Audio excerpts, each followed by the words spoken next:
Before we get started, I want everyone to grab a Bible. There should be enough for everyone. I want you to open up to the first page, Genesis. And I want you to take a look at the first account of creation. Take 30 seconds to kind of skim through it, and then turn to your neighbors and discuss with each other, what is the pinnacle of God's creation? Take a look. When you're ready, talk to each other. All right, what are some thoughts? What is the pinnacle of God's creation? Shout it out. Where we are now. Where we are now. Okay. What else? People. All right. Light. One more. Beautiful place for people to live. Beautiful place for people to live. Okay. Many people, like Sam had said, would point to Genesis 1 and quote God, who says, "Let us make humankind in our image according to our likeness." Therefore assume that people are the pinnacle of creation, right? We're kind of building up, and it's like, then there are humans. People assume then that God's concluding act of creation are people, right? You're reading right there. It's not. Of course you get me, it's a trick question. I could see them, you're like, what's the catch here? Here's the catch. You turn the page. God's final act of creation was to rest. It was to rest, bless, and consecrate the seventh day, the only thing in all of creation that she calls holy. So if we're going to go by order, where we save the best for last, Sabbath is the pinnacle of creation.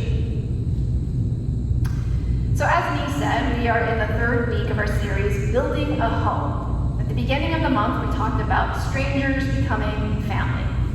Last Sunday, Niado reflected on the practice of eating together at the wrong tables. Today, the critical element to building a home is about finding rest. Now, much of the time, rest, known as Sabbath in the scriptures, it's treated like a verb, right? To Sabbath, as if it's something to do, check off your list to live a balanced life. But that is actually not how it is described in the first account of creation in the book of Genesis. You can see it right there. God creates land and water, tree and flower, fish and bird, human, and the Sabbath. All these things make up God's creation and ecosystem. So think about that for a moment. Sabbath is part of creation. However, by the time we get to the book of Exodus, right, so Evan read our scripture from Genesis and then skips over into Exodus, it's clear that Sabbath has suffered mistreatment and neglect. If you don't know the story, or maybe you've seen it like The Prince of Egypt, I don't know who created that, it wasn't Disney, I don't think, but kind of that story about Moses. The Israelites, they were enslaved by Pharaoh in Egypt, and they had taskmasters whose sole role was to oppress them with forced labor. It actually says that in scripture. Their sole role is to oppress them with forced labor, the antithesis of Sabbath. Scripture describes the Israelites' lives as bitter with hard service. Sabbath had dried up like a dead plant, nowhere to be found. It was under these circumstances that God intervened, sent Moses to liberate the people, and send them out. And together they left Egypt, headed towards freedom in the wilderness. Is this story sounding familiar? Nod if it does. Shake your head if it doesn't. Most of you are like, I need a nap. All right, come on. Here we are, we're in the wilderness. This is a moment of reset, right? They've escaped, and they need to figure out, how do we function? Because we're out there in the wild, we need some rules. And this is when God gives them the 10 Commandments. Pretty sure most of you have heard of the 10 Commandments. The longest of which is about remembering the Sabbath. So think about that for a moment. Shout out some of the 10 Commandments, not that one. Do not kill. Do not steal. Do not commit adultery, right? Short, quick to the point.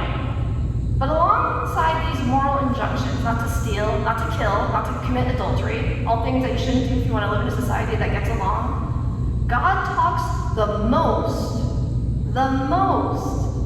about Sabbath. Talks about Sabbath. So it is clear that this central ethical tenet is supposed to shape the Israelites. It's supposed to kind of really form how they function as a community. And perhaps that is because the image of God in them had been so distorted by the abuse they'd endured as slaves in Egypt. After so many years of living without rest, without Sabbath, it was going to take some time to nurture Sabbath back into health in their bodies, in their whole communities. So if you've read through Exodus and you know the story, you'll see that the Israelites, they keep hustling. Manna comes down from heaven every day, and God tells them, you just need to take enough for today. But they can't help themselves. They keep gathering more and more because they feel like they need to save up. They're so accustomed to living with a mindset of scarcity and survival. Their bodies had not yet acclimated to freedom because of the brutality of what they had experienced. It was going to take time to heal. Sabbath needed to be nurtured back to life and fullness so that their community could be restored. It's an ancient story, but it is an ancient story that still lives with us today. Our nation, this nation, with its existence forged into being by the genocide of indigenous people, by the kidnapping and enslavement of Africans, by the relentless extraction from Mother Earth. That is also the story of Sabbath neglect. In fact, I would add Sabbath to the endangered species list of God's creation, alongside the rhino, the elephant, and the gorilla. In a society that has been misshapen by capitalist rhythms gone amok, with this never-ending pursuit of growth and profit, rest is rarely cited and dying off. I know that this is certainly true on a university campus, where the pressures to prove oneself worthy, to perform academically, those work in tandem to create a sort of permanent state of stress and exhaustion among students. Anyone relate? I have no doubt, because you are all very smart, intelligent people, I have no doubt that everyone here knows the importance of rest. Like, you know it, you know the facts, you know, like, if you don't get enough sleep, that's like worse than driving drunk. You know that rest is important, even if many of you do not get enough of it. Sometimes that is by choice. You commit to 5 too many activities with 3 too many credits. Other times rest is given up for survival, to earn enough to earn enough money for rent and food. Occasionally, it is because our bodies seem to have forgotten how to rest and have become so accustomed to insomnia, illness, and minds that are in constant dis-ease. We get caught up in a centuries-old hustle that tricks us into thinking that rest is an optional activity if we have the time. We relate to rest like an endangered frog. How many of you think about those endangered frogs? Have you thought about it today? EJ has, because she's like all about the frogs. But intellectually, we grasp that these tiny amphibians, we know that they're critical to our ecosystem. They keep waterways clean, mosquito populations down, they provide food for larger animals like birds and such. But they're easy to forget. They're so small, we're going to take them for granted. So we wipe out their habitats that make it possible for them to thrive. Most of the time we do it without realizing it. And then we complain about the millions of bug bites that we get in our polluted water, not connecting the dots from their march towards extinction to our own demise. Just like it does not do us much good if there are like 3 frogs of a species left, our collective well-being is not sustained by just a few folks getting rest. As one of the central ethics in Scripture, Sabbath is meant to be a communal practice, not just this individual luxury. And yet the structures of our economy have made it so that only those with enough wealth and power can build like private sanctuaries. You know, just like the private sanctuaries of elephants. It's like a private sanctuary to keep Sabbath just for themselves. Whether that's a vacation in Europe or being able to miss work and not lose a job. The top 1% now own more wealth than the bottom 92%. Think about that for a second. Top 1% own more wealth than the bottom 92%. And the 50 people in this room, 50 wealthiest Americans own more wealth than the bottom half of American society. This room having more than 165 million people. Our ecosystem is off. Though Sabbath is not yet extinct, it is often enjoyed at the expense of those who have no choice but to labor excessively because their habitat has been stripped and cannot support its existence. Wayne Miller, minister and therapist, wrote, "Sabbath honors the necessary wisdom of dormancy. If certain plant species do not lie dormant for winter, they will not bear fruit in spring. And if this continues for more than a season, the plants begin to die. If dormancy continues to be prevented, the entire species will die. A period of rest is not simply a human psychological convenience. It is a spiritual and biological necessity." So as we head into fall, our siblings in the tree family, our oaks, they are showing us this wisdom as their leaves are just beginning to turn. I noticed some this morning. They're beginning to turn red and they're preparing for a season of rest. It is a gradual process. It matches the change in weather. At least it's supposed to, right? Because if the leaves turn simultaneously red like overnight and just drop to the ground, if they did that, we would know something is off. But I think that's often how most of us treat the Sabbath. We wait until we burn the candle at both ends, and then we fall into rest. Not out of intention, but because our bodies just collapse from exhaustion.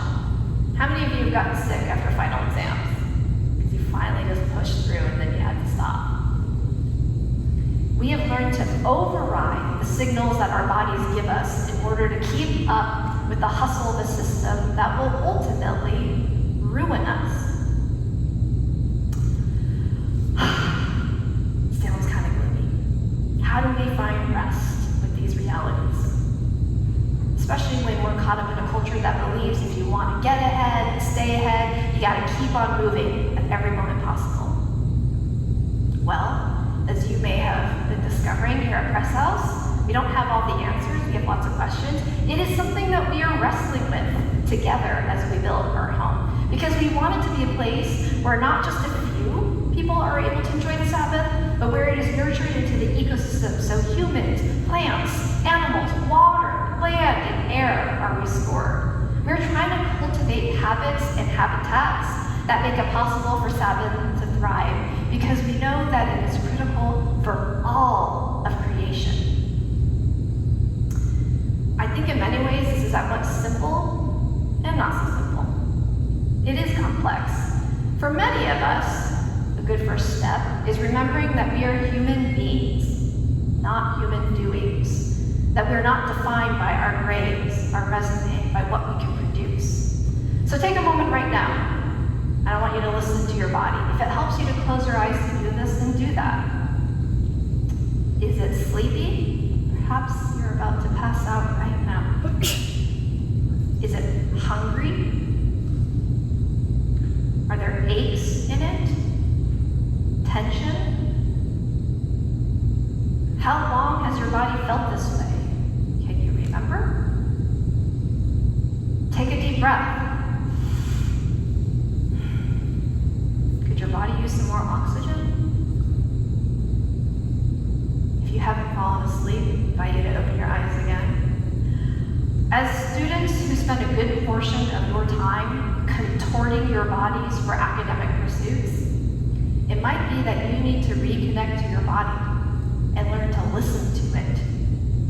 Breathe, pause, pay attention to what it's saying, and don't override that signal. This could be a holy act of resistance. We actually have cards on the back table. If you look, turn behind, there's that box. It's actually a prayer box. There's cards there. They're Sabbath cards. And I invite you to go and choose one, begin planting seeds of Sabbath to grow in your life. Do that in the coming week. And we know that for Sabbath to be truly honored, as God intends, we have to remember and consider the larger ecosystem and the ways in which we live and move about it. We recognize that certain peoples are often deprived of Sabbath because of the systemic structures that work against them. We notice that physical labor is often done by Black and brown bodies who work multiple jobs and third shifts. We observe who are the people who get to relax on scenic vacations and who and what has to be expended in order for that to happen. When we click place an order on Amazon for delivery on Tuesday, or we go to the grocery 24/7 grocery store to buy a pack of berries, we examine the circumstances that make that possible.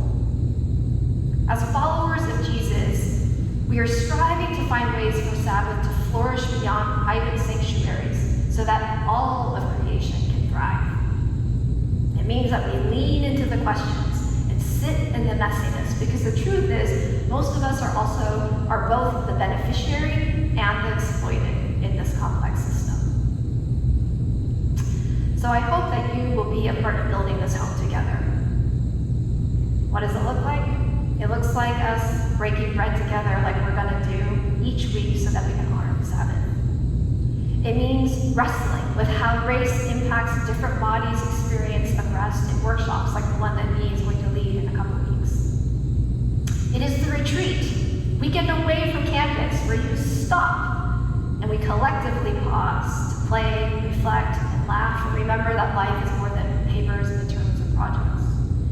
It is the honest conversations we have with one another that both encourage and challenge us in how we understand Sabbath. That is the invitation. Let us explore how to cultivate a community where all of